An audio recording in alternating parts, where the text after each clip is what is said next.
Before diving into settings, verify if Xfinity is experiencing an outage.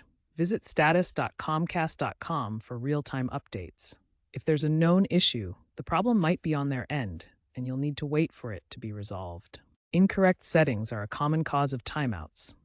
Ensure you're using the correct incoming and outgoing server addresses. For the incoming server, use IMAP with the address emap.comcast.net on port 993 with SSL encryption. For the outgoing server, use SMTP with the address smtp.comcast.net on port 587 with TLS encryption. Use your full Xfinity email address as the username and ensure you're using the correct password. Double-check that two-factor authentication is enabled for enhanced security.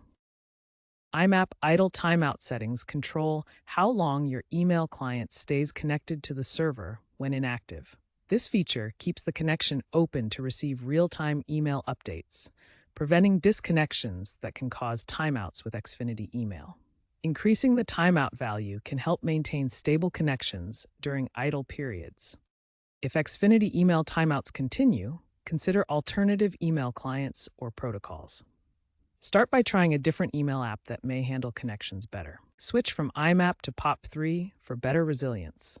IMAP syncs emails across multiple devices, while POP3 downloads them to one device, which can be more stable during network issues. As a last resort, migrate to cloud-based services like Gmail or Outlook.com, which often provide more reliable email access.